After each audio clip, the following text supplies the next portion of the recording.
a painful interdependency. And it manifests in different ways. From agitation right up to complete imbecilization, the text says. There's one case of a young woman, possessed, screaming about demons. But the guide says something surprising. Right. He says she's actually on the path to healing. How about that be? Because she's actively fighting back. She mobilizes all her resources in the field of prayer, self-control, meditation. She's cooperating with the help she's getting. So her active participation is the key difference. Exactly. And this leads to a really powerful analogy they use. The violin. Yes, the body of flesh is as if it were a violin handed to the artist, which in this case is the reincarnated spirit. Okay, so we're the artist, the body's the instrument. Right. And just like even a Stradivarius can't make music with broken strings, a spirit can't do its work of harmony if the physical instrument, the body, is neglected or damaged. Especially through things like vice or constant negative thoughts.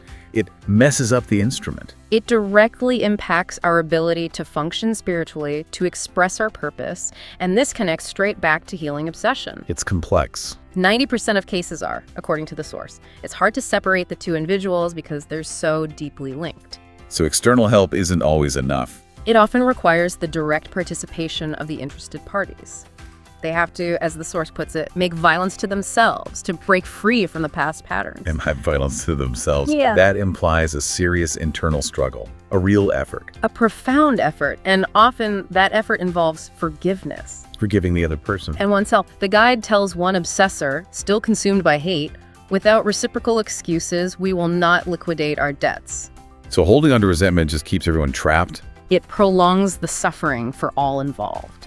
Forgiveness seems to be the key to finally cutting those painful ties. Wow. Okay, so wrapping this all up. Yeah. What's the big takeaway for us? This deep dive really changes the perspective on health, relationships, destiny. It really does. We've seen how our inner world, thoughts, feelings, seems to have tangible effects on our bodies, our environment, our spiritual well-being. Influencing everything from glands to the atmosphere in a room. And it paints a picture where we're not just passively experiencing fate, we're active participants in our own evolution. Our choices, our thoughts, our willingness to forgive. Yeah. They aren't just personal, they ripple outwards. Exactly. Shaping our experiences, influencing that invisible world around us in ways we're, maybe just starting to grasp. And maybe the most hopeful part is that help is available. Seems so. Oh. Whether it's subtle energy, prayer, or even these incredibly detailed reincarnation plans, there are immense armies of disincarnated workers ready to assist. And this is the consistent theme, isn't it? The ultimate responsibility is ours. Yes. We have to be willing to pick up our own violin, our own life, and make the effort to tune it, to align it with purpose. It really comes down to us. Which leaves us with a pretty compelling thought, I think. If our journey is this intricate, this supported, and if our inner state has such power, what seemingly small thing could you do today? What daily acts could you cultivate? That might just have these infinite, unimaginable ripples through the whole tapestry of your life.